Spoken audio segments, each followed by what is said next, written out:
దేవునికి స్తోత్రం. హల్లెలూయా హల్లెలూయా. నన్ను ప్రేమించి నన్ను గౌరవించి నన్ను యొక్క సమయాన్ని దేవుని యొక్క వాక్యాన్ని పంచుకోవడానికి ఈ విధంగా నన్ను ఆహ్వానించినటువంటి దైవజనులు తోటపట్టి రత్నరాజు గారికి, వారి కుటుంబానికి, అలాగే సంఘం అంతటికి కూడా మన ప్రభువును మన రక్షకుడైన యేసుక్రీస్తు వారు శుభాలు తెలియజేస్తూ ఉన్నాను. పిల్లలు నేను మీ అందరికీ పరిచయం చేస్తూనే చాలామందికి నేను తెలుసు. ఎందుకంటే మధ్యలో కొంత గ్యాప్ వచ్చింది. ఆ గ్యాప్ ఎందుకు వచ్చింది కూడా చెప్తాను. హాస్టల్ రత్నరాజు గారి కొంత కాలం ఉన్నారు, కోపం తీసుకున్నారు. కోపం పెట్టుకుని మా ఇంట్లో శుభకార్యాలు ఇంటికి రాలేదు ఆయన చెప్పినప్పుడు. నాకైతే అలాంటిది ఏమీ లేదు. మళ్ళా క్రైస్తవులకి కోపం, సూర్యుడు ఉదయాన్ని కోపంతో సూర్యుడు అస్తమించే లోపు కోపం తీరిపోవాలన్నట్టుగా దైవజనులకి నా మీద కోపం తీరిపోయింది. మళ్ళా ప్రేమతో నన్ను ఆయన ఆహ్వానించారు. ఎందుకు వచ్చినా కూడా తెలియదు. ఏదేమైనప్పటికీ ఆయన నాకు మంచి ఆత్మీయులు. ఆయన దగ్గర నేను నేర్చుకున్నది ఎంతో ఉంది. ఒకే సంఘంలో నాదర్శక పాల్గొన సంఘం అనేటువంటి దుబాయ్లో ఒకే సంఘంలో దైవ సంఘులుగా, దైవ సేవకులుగా ఇరువురు కలిసి కూడా అక్కడ పనిచేసాం.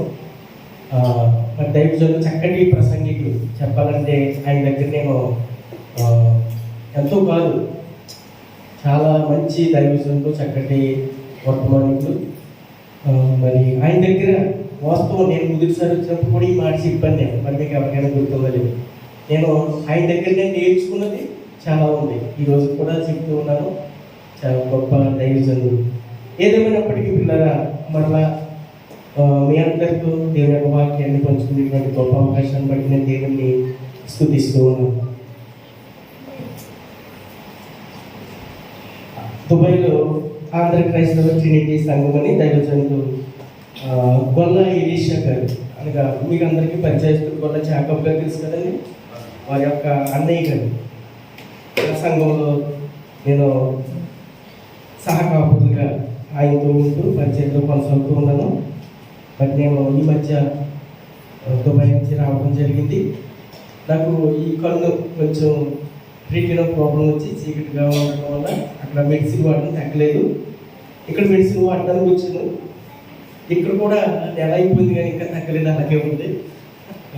ఏదేమైనప్పటికీ మరి కృతజ్ఞతతో దాని ఏమండి మళ్ళీ ఈ వారంలో వాళ్ళని తిరిగి వెళ్ళడానికి ప్రయత్నం చేస్తున్నాను. ఒక పాట పాడదాం, అందరికి వచ్చినటువంటి పాట. ఈరోజు మంచి మాటలు దేవుని యొక్క వాక్యం నుంచి మనం విందాం.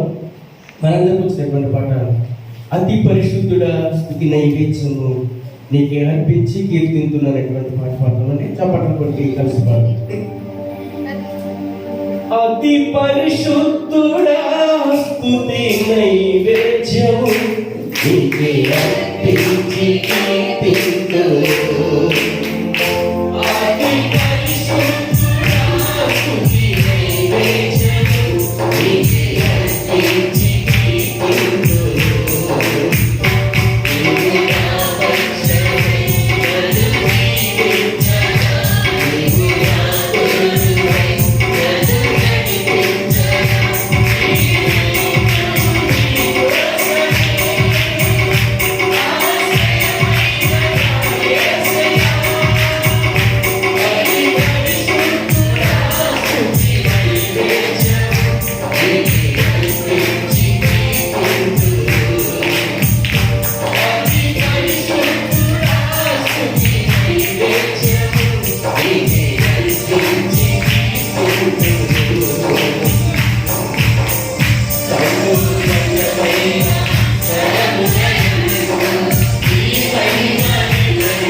హల్లెలూయా, హల్లెలూయా. ప్రార్థన. బహుమిక్కులుగా ప్రేమించిన మా పరమ తండ్రి, మీ ఉన్నతమైన శ్రేష్టమైన నామాన్ని స్తుతిస్తూ ఉన్నాం.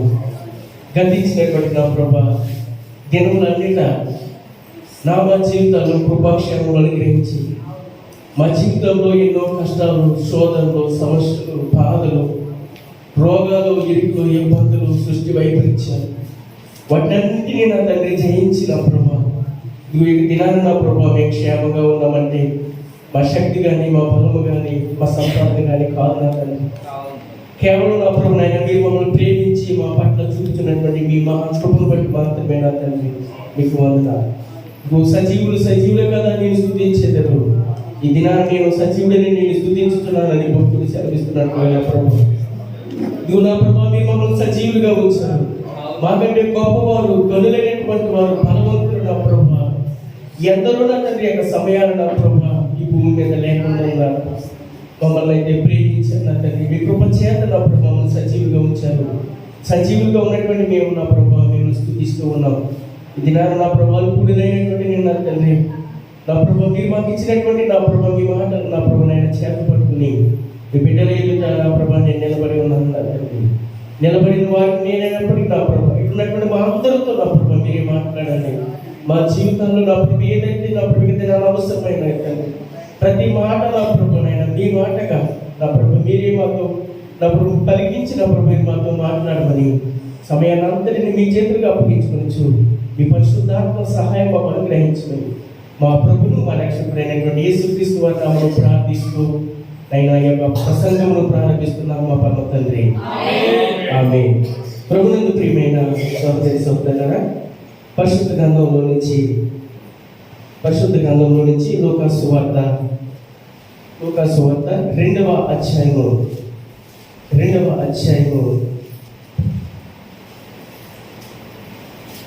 13-14 వచనాలు చదువుతున్నాను.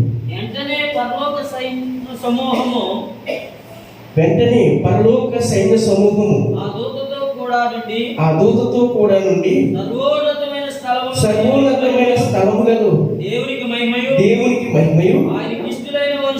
ఆయనకి ఇష్టలైన మనుషులకు భూమి మీద సమాధానమును కలుగునుగా కానీ దేవునికి స్తోత్రము చేయుచుండెను. ఈ మాట మనందరికీ పరిచయమైనటువంటి మాట. మనం ఫిబ్రవరి మాసంలోనికి వచ్చాం. మనకి దీనికంటే ముందు జనవరి మాసం జరిగింది. దానికంటే ముందు డిసెంబర్ అనగానే క్రిస్మస్ వేడుకలు. ఈ క్రిస్మస్లో ప్రతి క్రిస్మస్లో కూడా ఈ మాట మనకి గుర్తు చేస్తూ ఉంటారని దైవజనులైనటువంటి మనకందరికీ తెలిసినటువంటి విషయం.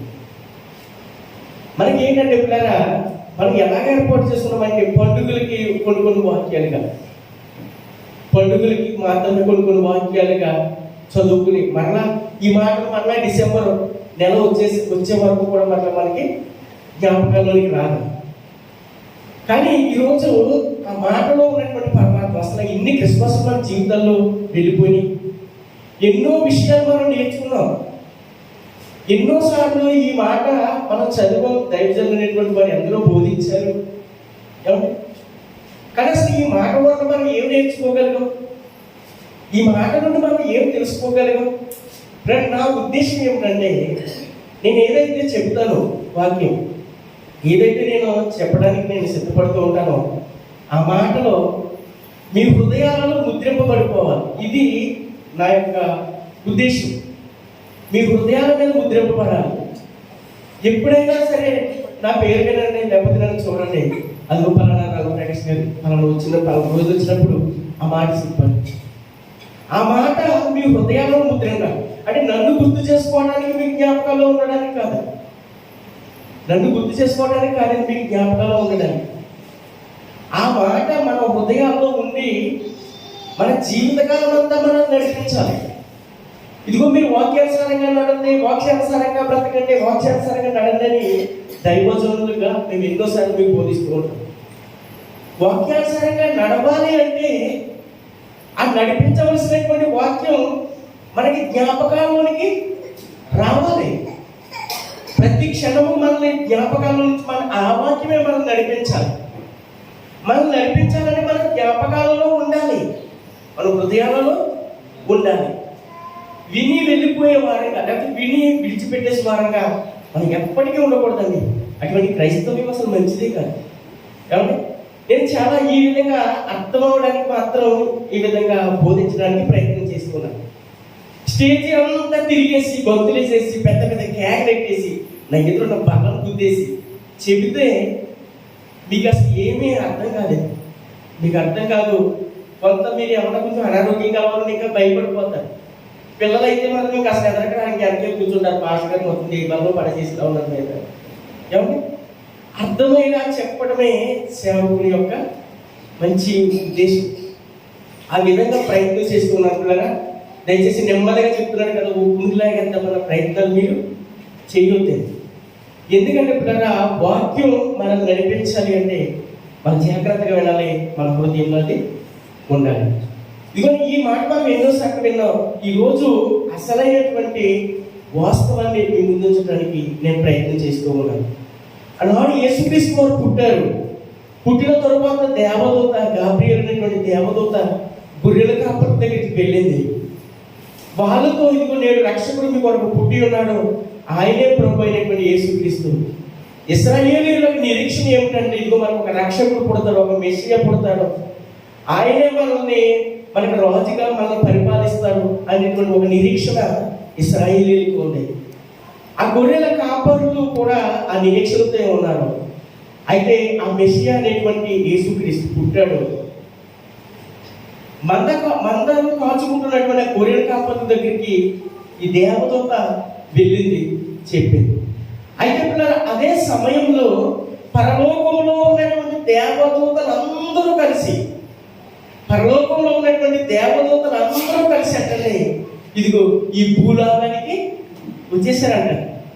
అంటే పరలోకం అనేటువంటిది అంతా కూడా ఖాళీ అయిపోయింది.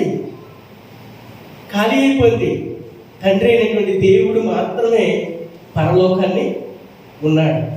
దేవదూతలందరూ భూమి మీదకి వచ్చేసారండి, ఈ గ్రహం మీదకి వచ్చేసారు, భూగ్రహం మీదకి యేసుక్రీస్తు దగ్గరికి వచ్చేసారండి. వచ్చేసి అంటున్నారు కదా, సర్వోన్నతమైనటువంటి స్థలములలో దేవునికి మహిమ, ఆయనకి ఇష్టమైన మనుషులకు ఈ భూమి మీద సమాధానము అన్నాడు. ఏమండి, ఆయనకి ఇష్టమైన మనుషులకు భూమి మీద సమాధానం. యేసుక్రీస్తు ఒక సమాధానకర్త. యెషయా గ్రంథం 6వ అధ్యాయంలో 9వ అధ్యాయం అనుకుంటున్నాను, అక్కడ రాయబడుతూ ఉంది, ఆయన సమాధాన కర్త అయినటువంటి యేసుక్రీస్తు ఈ భూమి మీద పుట్టాడు, ఈ లోకానికి వచ్చాడు. ఆయన సమాధానం ఎవరికి ఇస్తాడంట?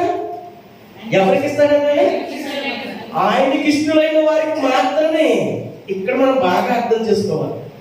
యేసుక్రీస్తు సమాధానకర్త అయినప్పటికీ అందరికీ ఇచ్చేస్తాడని ఎవరు భ్రమ పెట్టుకోవద్దు. అదే రాయబడితే మనం ఎన్నో మార్లు విన్నాం, ఆయన సమాధానం ఇస్తాడు, ఎవరికైనా ఇస్తాడు. ఆయన ప్రేమించే దేవుడు, క్షమించే దేవుడు, పోషించే దేవుడు, ఆయన దయ చూపే దేవుడు. ఈ మాటలు ఎన్నో మార్లు విన్నాం. కానీ బైబిల్లో ఏం చెప్తుందంటే ఆయనకి ఇష్టమైన మనుషులకు మాత్రమే, ఆయనకి ఇష్టమైన వారికి మాత్రమే ఈ భూమి మీద సమాధానము అన్నాడు. మరి ఇష్టం లేని వాళ్ళకి సమాధానం ఉందా అంటే లేదని చెప్పుకోవాలండి, మరి ఆయన ప్రేమించే దేవుడు కదా, మరి ఆయన ఎందుకు ఈ భేదాన్ని ఏర్పాటు చేశాడు? కొంతమందిని ప్రేమిస్తూ ఉన్నాడు, కొంతమందిని ప్రేమించట్లేదు. ఇదిగో నేను ప్రేమిస్తూ ఉన్న వారికి మాత్రమే సమాధానం అన్నాడు, నేను ప్రేమించిన వారికి సమాధానం లేదు. ఇది బాగుందండి. మరి ఈ పక్షపాతం అనేటువంటిది మనకి కనబడుతూ ఉంది. మరి అపోస్తలుడైన పౌలు గారు అంటాడు, దేవుడు పక్షపాతి కాదు అని రాస్తాడండి. ఈ మాట మనం చూస్తూ ఉంటే ఇదిగో నేను ప్రేమించే వారికి, నేను ఇష్టమైనటువంటి వారికి మాత్రమే, నేను ఇష్టపడినటువంటి వారికి మాత్రమే నేను సమాధానం ఇస్తానంటూ ఉన్నాడు. మరి ఇష్టం లేనటువంటి పరిస్థితి పరిస్థితి ఏంటి?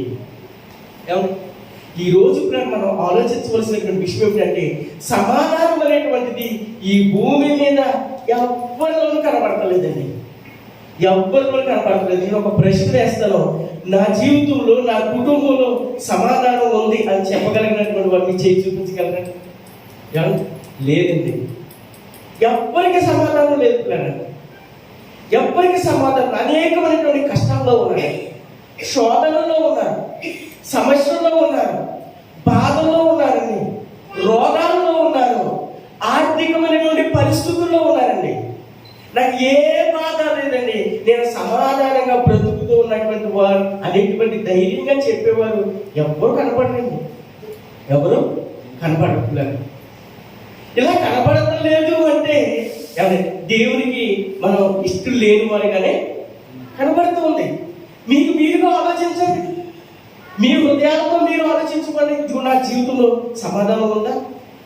సమాధానం ఉంటే మనం అదృష్టవంతులు. మీకు దేవుడు నన్ను ఇష్టపడుతూ ఉన్నాడు.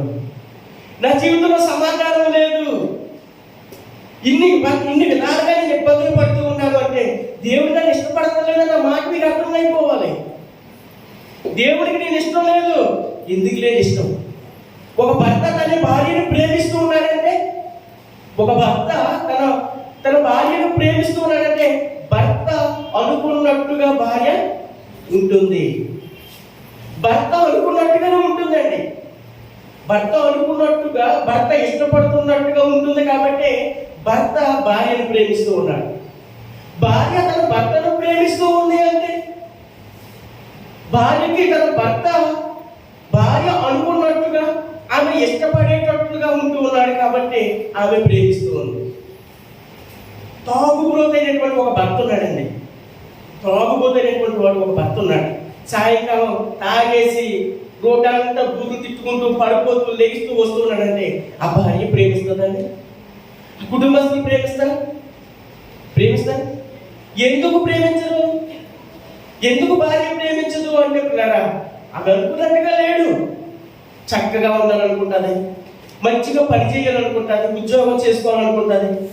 నెల వచ్చేసరికి జీతం పట్టుకొచ్చి ఇరువురు దగ్గరగా కూర్చొని మాట్లాడుకుని, ఇదిగో ఇంట్లో జీతం వచ్చింది కదా, ఈ నెల మనం ఏం చేద్దాం, ఇది ఎలా ఖర్చు పెట్టుకుందాం, ఎన్ని అప్పులు తీర్చుకుందాం, ఏం కొనుక్కుందాం, ఇలా ఇద్దరు డిస్కషన్ చేసుకుని ఆ కుటుంబాన్ని చక్కగా నడిపించుకుంటే ఎవరి భర్త అంటే భార్యకి ఇష్టమే, భార్య అంటే భర్త ఇష్టమే. పని చేసి వచ్చినటువంటి భర్త వచ్చిన తర్వాత, ఇంటికి వచ్చిన తర్వాత ఏమన్నా మంచినీళ్ళు కావాలా, టీ తాగుతారా, స్నానం చేయండి, వేడి నీళ్ళు పెట్టండి, వేడిగా భోజనం చేసేయండి, ఏమన్నా చక్కగా వండేశారు. ఇలాగా చక్కబెట్టి భార్య ఉంటే భర్త చాలా ప్రేమిస్తాడండి భార్య. ఏమన్నా ఇవన్నీ ఎందుకు చెప్తున్నట్టున్నారా? మనం నేర్చుకోవడం కోసం చెప్తూ ఉన్నాం. ఏమంటే ఇలా ఉన్నటువంటి వారు చాలా పొందుతాయి. మేబీ నేను అనుకుంటున్నాను పాస్టర్ గారు భార్య గారు అలా ఉంటారేమో అని. ఏమంటే ఎందుకంటే వాక్యం తెలిసిన వాళ్ళు కాబట్టి. ఏమంటే అలా లేకపోతే కనుక అలా ఉండటం కొరకున్నారా మీకు నేర్పిస్తూ ఉన్నాను, మాటలు చెప్తూ ఉన్నాను. నా భర్త నన్ను ప్రేమించాడంటే నిజమే, మంచిది, ఆయనకి ఇష్టవాళ్ళుగా ఉంటున్నాను, దేవునికి కూడా ఇష్టవాళ్ళుగా ఉండగలను, దేవునికి కూడా ఇష్టవాళ్ళుగా ఉండగలను. నా భార్య నన్ను ప్రేమిస్తూ ఉంది అంటే మంచిది, నేను ఆయనకి ఏమనుకున్నట్టుగా ఉంటూ ఉన్నాను కాబట్టి దేవునికి కూడా అనుకున్నట్టుగా ఉండగలను.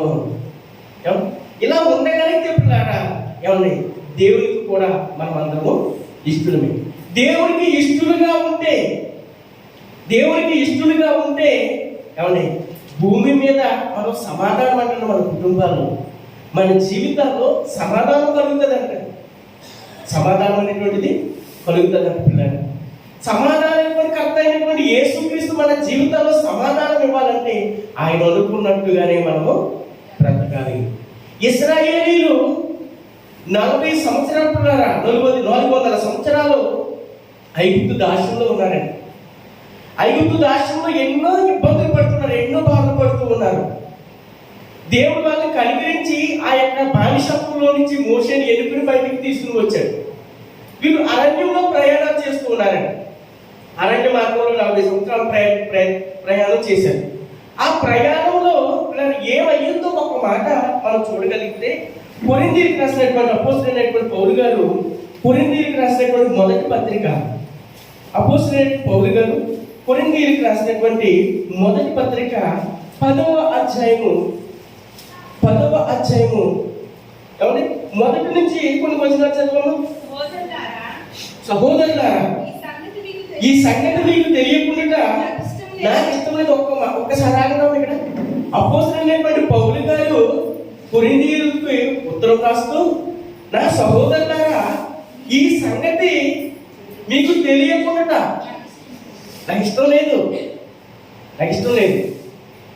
మీకు తప్పనిసరిగా ఈ సంగతి మీకు తెలియాలి. ఏమండి, ఇదిగో దొండపాటి రతనరాజు గారు దేవుడు అప్పగించినటువంటి ఈ సంఘములో ఇదిగో ఈ మాట మీకు తప్పనిసరిగా తెలియాలి. మీకు తెలియకుండా దైవజనులుగా వారి ఇష్టం లేదు. ఎందుకంటే ఈ మాట చాలా ప్రాముఖ్యం మన జీవితాల్లో. ఈ మాట మన జీవితానికి చాలా ముఖ్యమైనటువంటిది. మీకు తెలియక ఉండకపోవడం మాకు ఇష్టం లేదు. కాబట్టి ఇదిగో ఈ విషయం మీకు తెలియాలి. చదవమ్మా. సహోదరులారా, ఈ సంగతి మీకు తెలియకుండా మాకు ఇష్టం లేదు. అదేమిటంటే మన పితరులందరూ మేఘం క్రింద నుండి వారందరూ సముద్రంలో నడిచిపోయి అందరూ మోషేను బట్టి మేఘంలోను సముద్రంలోను బాప్తిస్మం పొందిరి. అందరూ ఆత్మ సంబంధమైన ఒకే ఆహారమును భుజించిరి. అందరూ ఆత్మ సంబంధమైన ఒకే పానీయమును పానము చేసిరి. ఏలయనగా తమను వెంబడించిన ఆత్మ సంబంధమైన బండలోనికి త్రాగిరి. ఇదిగో ఆ బండ క్రీస్తే. అయితే వారిలో ఎక్కువ మంది దేవునికి ఇష్టలుగా ఉండకపోయిరి కనుక అరణ్యంలో సంహరింపబడిరి. ఏమండి, ఇశ్రాయేలీయులు ప్రజల్ని అరణ్యంలో 40 సంవత్సరాలు దేవుడు నడిపించాడు. వారు తొడుక్కున్నటువంటి బట్టలు వస్త్రాలు నలిగిపోలేదు, మార్చిపోలేదు. వారు తొడుక్కున్నటువంటి చెప్పులు అరిగిపోలేదు. నీళ్లు దొరకని చోట మంచి నీళ్లను దేవుడు వారు అనుగ్రహించాడు. ఆహారము దొరకనటువంటి ఆ ఎండిన ఎడారిలో ఎవరు పరలోకంలో నుండి మన్నాను కురిపించాడు. దేవదూతలు పూజించేటువంటి ఆహారాన్ని మనుషులైనటువంటి ఇశ్రాయేలీయులకి దేవుడు పెట్టాడు. వాస్తవానికి అరణ్యంలో ఆహారం దొరకదండి. అరణ్యం వేరు, అడవి వేరు. అడవుల్లో ఆహారం దొరుకుతుంది. చెట్లు ఉంటాయి, దుంపలు ఉంటాయి, ఆకులు ఉంటాయి, ఏదో తినచ్చు. కానీ అరణ్యం అంటే ఇసుకతో కూడినది అనమాట. భయంకరమైన ఎండలు అక్కడే ఉంటాయి. అడవులు ఉన్న చోట వర్షాలు ఎక్కువ కురుస్తూ ఉంటాయి. అరణ్యంలో వర్షాలు కురవు. ఇప్పుడు గల్ఫ్ దేశాలు అంటే ఇప్పుడు దుబాయ్ కానీ, సౌదీ కానీ, బెహ్రెయిన్ కానీ, ఈ ఖత్తర్, ఇవన్నీ కూడా ఎడారి దేశాలు. అక్కడ వర్షాకాలంలో ఉండవండి. అక్కడ వర్షాకాలంలో ఉండవు. ఇదిగో ఈ డిసెంబర్లో, జనవరి, ఫిబ్రవరి మాసాల్లో కొద్దిపాటి వర్షము కురుస్తూ ఉంటారు. ఇంచుమించు దగ్గర ఒక 6 నెలల కాలం, 6 నెలలు 8 నెలల వరకు కూడా భయంకరమైనటువంటి ఎండలే ఎక్కువగా ఉంటాయన్నమాట. అవి ఎడారి దేశాలు. ఈ ఎడారుల్లో ఏమంటే ఆహారం సరిగ్గా దొరకదండి. భయంకరమైనటువంటి ఎండలు ఉంటాయన్నమాట. అటువంటి ఎడారి ప్రాంతాల్లో దేవుడు ఇశ్రాయేలును నడిపిస్తే వాళ్ళకి ఏమి కొదువు చేయలేదు. వాళ్ళు అడిగిందే దేవుడు ఇచ్చారండి వాళ్ళకి. అరణ్యంలో మాకు మాంసాహారం కావాలి అంటే మాంసాహారాన్ని కూడా దేవుడు వారికి అనుగ్రహించాడు. ఏది తక్కువ చేయకోకుండా ఇశ్రాయేలు ప్రజల్ని చూశాడండి. ఏది తక్కువ చేయలేదు. కానీ వారి పరిస్థితి ఎలా ఉందని చెప్పినారా, ఆ అరణ్యంలో నట్టండి అనేకులు ఎక్కువ మంది బయలుదేరినటువంటి వారు 6 లక్షల కాల్పలమైతే, ఆ ఐగుప్తులో నుండి బయటకు వచ్చినటువంటి వారు 6 లక్షల కాల్పలమైతే, ఆ 6 లక్షల మందిలో ఎక్కువ మంది ఆయనకి ఇష్టలుగా ఉండలేకపోయారంట. ఆయనకి ఇష్టలుగా ఉండలేకపోవడాన్ని బట్టి వాళ్ళ పరిస్థితి ఏమైందంటే సంహరింపబడ్డారంటండి. ఎన్నో ఆశలు పెట్టుకుని బయలుదేరారు. ఏమి ఆశలు? పాలు తేనెలు ప్రవహించే దేశంలోనికి వెళ్తూ ఉన్నాం. అది ఒక సారవంతమైనటువంటి భూమి, పంటలు చక్కగా పండుతాయి, బలమైనటువంటి ఆహారం దొరుకుతూ ఉంది అక్కడ. ఏమని? సారవంతమైనటువంటి భూమి. ఏ చెట్లు నాటినా, ఏ పంటలు నాటినా, ఏ విత్తనాలు వేసినా సకాలంలో వచ్చి మొలిచి, ఏమని సకాలంలో వచ్చి మంచి పంటను అందించేటువంటి ఆ దేశం అది. ఇదిగో ఈ ఐగుప్తులో మనం ఎన్ని ఇబ్బందులు పడుతున్నాం. ఇటువంటి ఇబ్బందులు మనం అక్కడ పడవలసినటువంటి అవసరం లేదు. మన పొలాలను మనం పండించుకుని మనమే తిందాం, మనమే అనుభవిందాం అంటూ ఎన్నో ఆశలతో బయలుదేరినటువంటి ఇశ్రాయేలీయుల ప్రజలు ఈ అరణ్య మార్గంలోకి ఆయనకి ఇష్టలుగా ఉండకపోవడాన్ని బట్టి ఏమైనారంటే సంహరింపబడ్డారంటండి. చచ్చిపోయిన ఆ యొక్క ఎడారిలో రాలిపోయారు. ఆశలు నిరాశలైపోయినాయి. ఎడారిలో రాలిపోయారండి. ఆశలు నిరాశలైపోయి చూడండి. ఇంకా కిందకి చదవగలిగితే ఏం చేశారు వాళ్ళు, ఎలా దేవునికి ఎందుకు ఇష్టలుగా లేకపోయారు చూడము. వారు ఆశించిన ప్రకారము మనము చెడ్డవాటిని ఆశింపకుండానట్లు ఈ సంగతులు మనకు దృష్టాంతములుగా ఉన్నవి. జనులు తినుటకును త్రాడుటకును కూర్చుండి ఆడుటకు లేచిరి అని రాయబడినట్లు వారిలో కొందరి వలె మీరు విగ్రహారాధికులై ఉండకుడి. ఎందుకంటే దేవునికి ఎందుకు ఇష్టలుగా లేకపోయారు? ఏమంటే ఇశ్రాయేలీయులు దేవునికి ఎందుకు ఇష్టలుగా లేకపోయారు? ఈ మాటలో తెలియజేస్తూ ఇదిగో మీకు దృష్టాంతాలుగా ఉన్నాయి. ఈ మాటలు చూసి మీరు నేర్చుకోవాలి. వాటిలో మీరు ఉండొద్దు. అందుకే ఈ మాటలు మీకు తెలియకుండా నాకు ఇష్టం లేదు. ఇశ్రాయేలీయుల ప్రజలు అరణ్యంలో సంహరింపబడ్డారు. ఎందుకు సంహరింపబడ్డారో ఇవి వారు చేసే పనులు ఈ విధంగా ఉన్నాయి. ఇవి మీకు మాదిరిగా లేక దృష్టాంతాలుగా ఉన్నాయి. వారిలో మీరు ఉండొద్దు. వారు చేసేటువంటి పనులు మీరు చెయ్యొద్దు. దేవుడు వారిని అలా బ్రతికినందు వలన దేవుడు వారిని ప్రేమించలేదు. అయిష్టులుగా ఉన్నారు దేవునికి. వాళ్ళు దేవుడికి ఇష్టలుగా ఉంటే దేవుడు మనం ఏది అడిగినా ఆయన ఇవ్వడానికి ఇష్టపడతాడండి.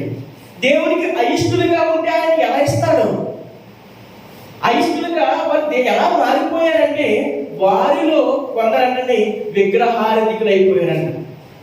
విగ్రహారాధికులయ్యారంటండి.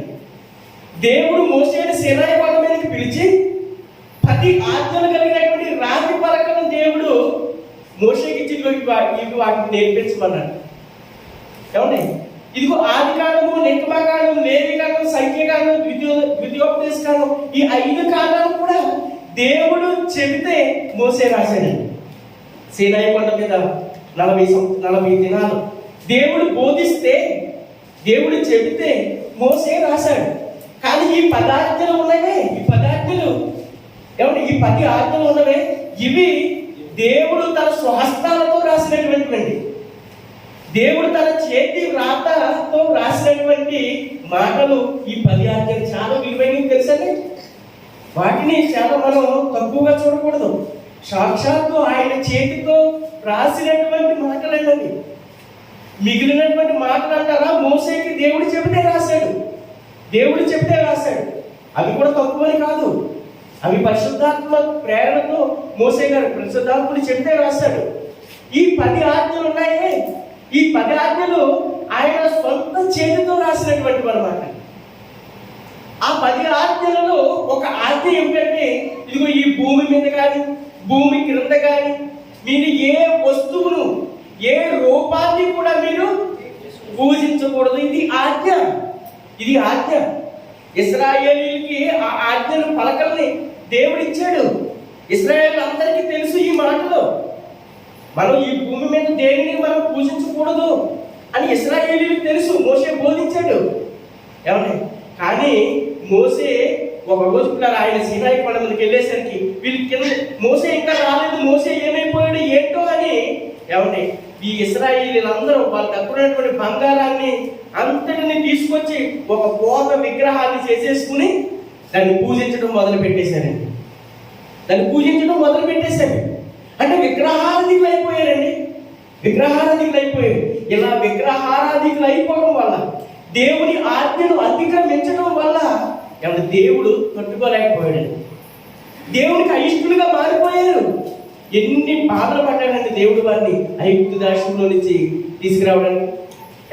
ఏమంటే ఇశ్రాయేలీయులే అడిగారు, మొరపెట్టారు, ప్రభువా మమ్మల్ని విడిపించి ఐగుప్తు దేశంలో నుంచి ఈ పనులు మేము చేయలేకపోతూ ఉన్నాము, ఈ బాధలు మేము పడలేకపోతూ ఉన్నాము, కష్టాలు మేము భరించలేకపోతూ ఉన్నాం, మమ్మల్ని విడిపించు, మాకు ఒక నాయకుడిని పంపించని ఎన్నో మార్లు మొరపెడితే దేవుడు వారి మొర ఆలకించి ఇట్లా మోషేని ఏర్పాటు చేసిన వాళ్ళు బయటికి తీసుకుని వచ్చారు. అలాంటప్పుడు వారు దేవుని మాట వినాలి కదా, దేవుడు చెప్తే వారు వినాలి కదా. ఏమంటే దేవుని మాటలు మర్చిపోయారు. దేవుని మాటలు మర్చిపోయి వాళ్ళకి ఇష్టానుసారంగా వాళ్ళు బ్రతకడం మొదలుపెట్టి దేవునికి అయిష్టుడుగా మారిపోయారంటండి. విగ్రహారాధికులు అయిపోయారంట. ఏమండి ఇదిగో మీరు విగ్రహారాధికులుగా ఉండొద్దు. ఇశ్రాయేలీయులు మరి వాళ్ళు అయిష్టులుగా మారిపోయారు. మీరు కూడా విగ్రహారాధికులుగా ఉంటే మీరు అయిష్టులుగా అయిపోతారు. మీరు సమాధానాన్ని, దేవుడిచ్చే సమాధానాన్ని మీరు కోల్పోతారు అని చెప్తూ ఉన్నాడండి పౌలు గారు. దేవుడిచ్చే సమాధానం మీరు కోల్పోకుండా ఉన్నారంటే మీరు విగ్రహారాధికులై ఉండకండి. ఏమంటే ఈ రోజు క్రైస్తవులు కూడా ఉన్నారు, అనేక మంది విగ్రహారాధికులుగానే ఉంటున్నారండి. విగ్రహారాధికులుగా ఉంటూ ఉన్నారు.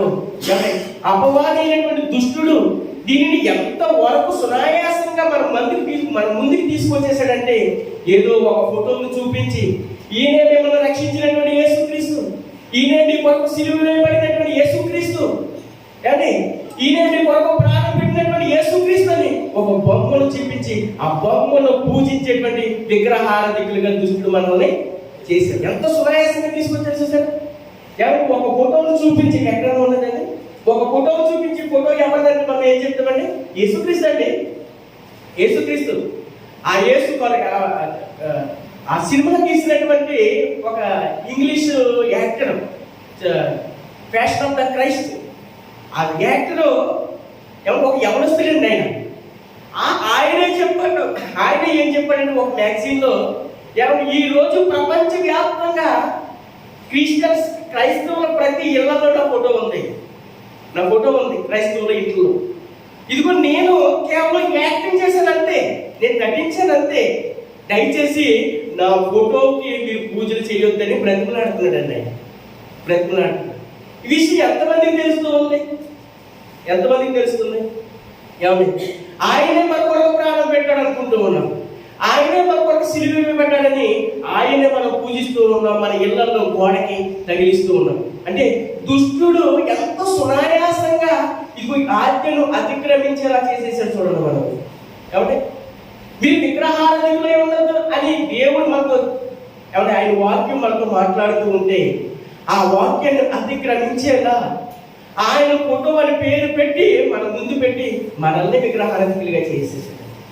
ఏమంటే చాలా మంది మరణాత అనేటువంటి కొందరు అంటే క్రైస్తవులుగానే అనేక మంది ఉన్నారు, మరణాత అని పూజించేటువంటి.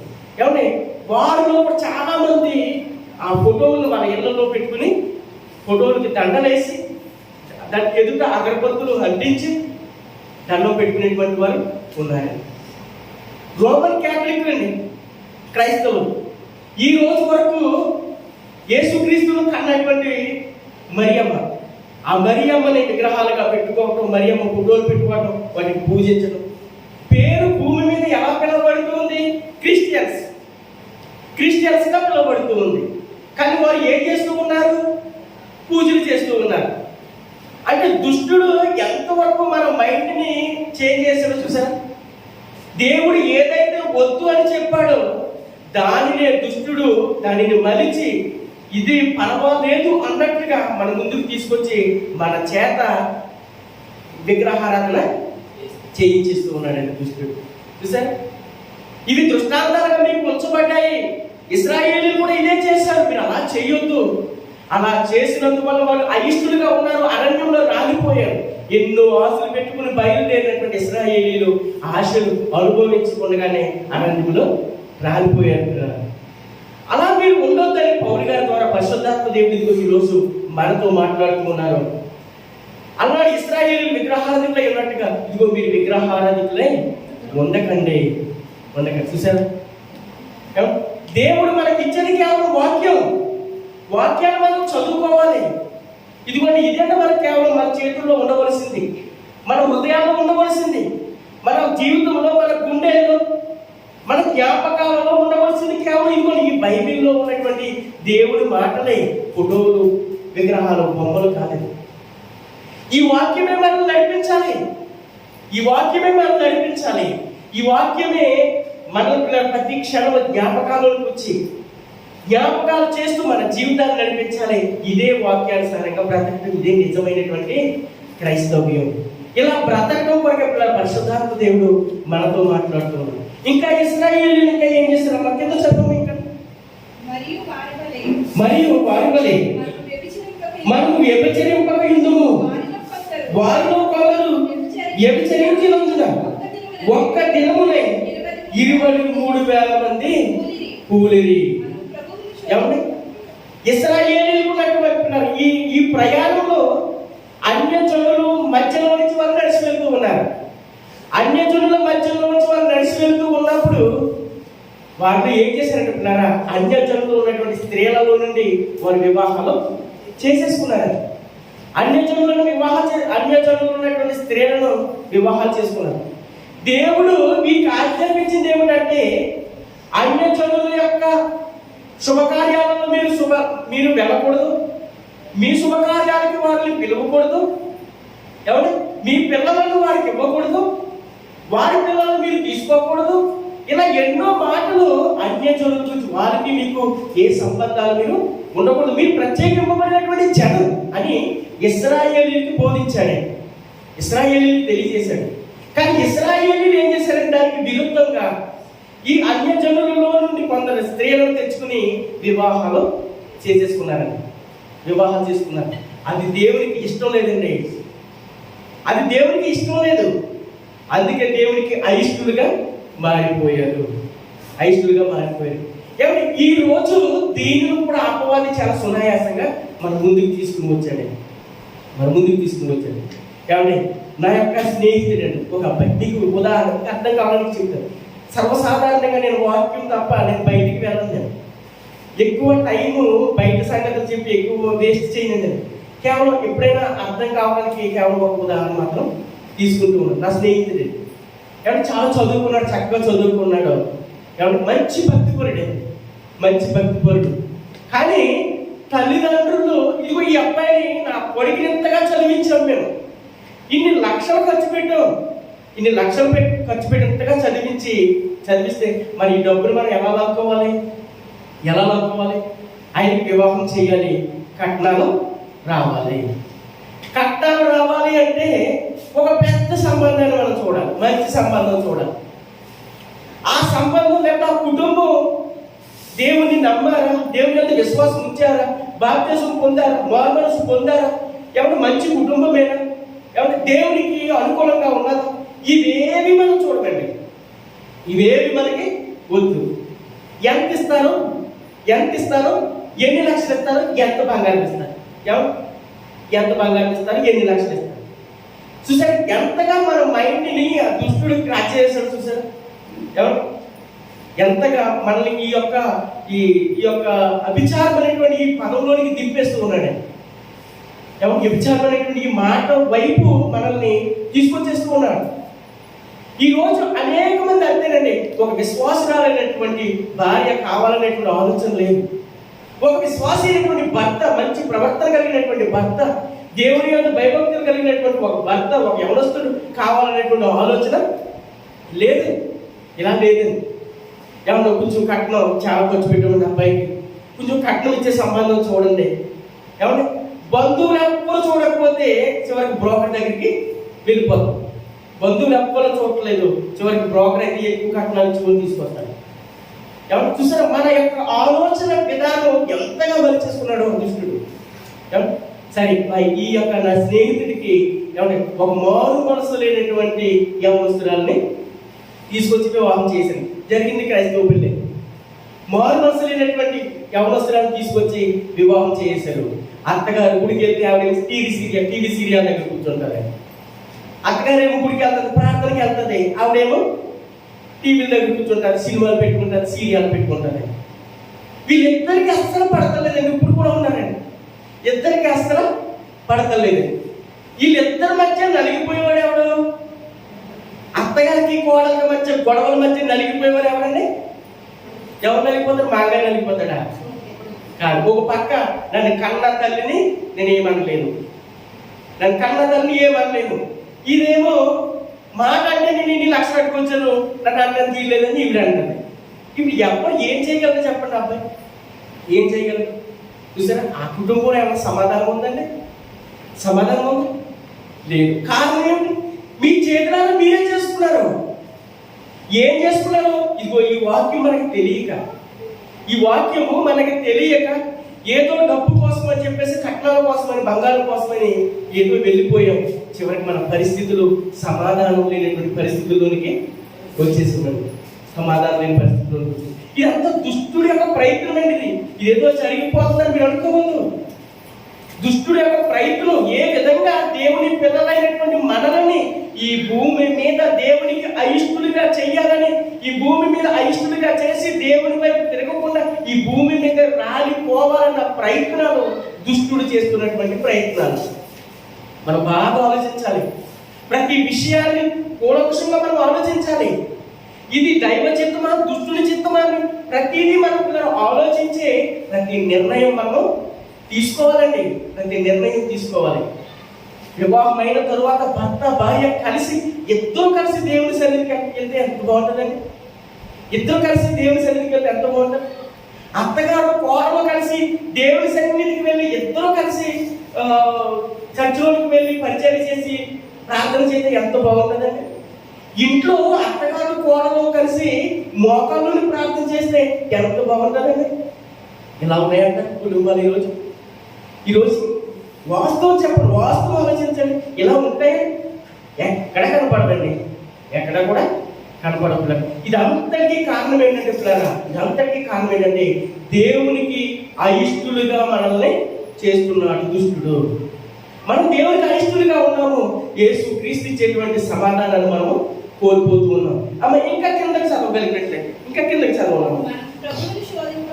మనము ప్రభువును శోధింపక ఎందుము, వారిలో కొందరు శోధించినందున సర్పము చేత నశించిరి. ఏమంటే ఇశ్రాయేలీలు అంటండి శోధించేశారంటండి. ఎవరిని శోధించారంటండి? మోషేని కాదండి, దేవుని శోధించారు. ప్రభువుని శోధించిరి అని రాయబడింది. కానీ కనిపించేది మోసే. మీరు చెప్పింది కరెక్టే, కనిపించేది మోసే. అక్కడ కనిపించేది మోసే. కానీ మోసేని శోధిస్తే ఎవరిని శోధించినట్టు అంటండి? దేవుణ్ణి శోధించినట్టు. ఈరోజు ఈ సంఘం అంతా, సంఘానికి అంతటి దైవజనులుగా వీళ్ళు ఉన్నారండి. రత్నం రాజు గారు, మీరు రత్నం రాజు గారిని శోధించేశారు అనుకోండి, రత్నం రాజు గారిని శోధించేశారు అనుకోండి పాస్టర్ గారిని.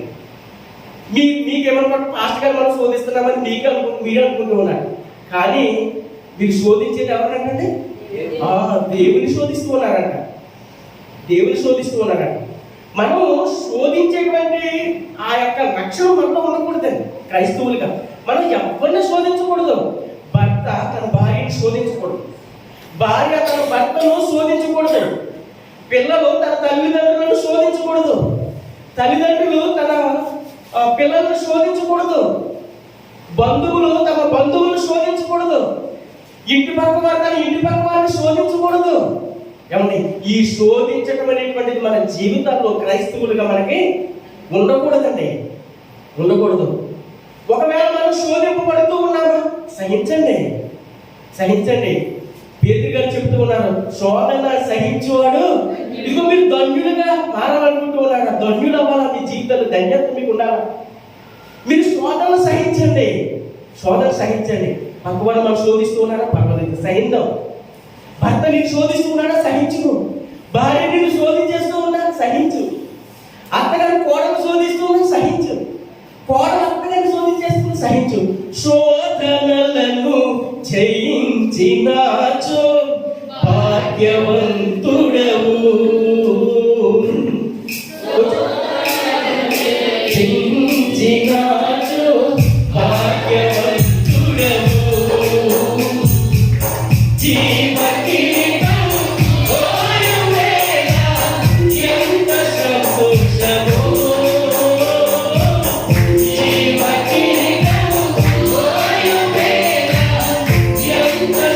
నిత్యము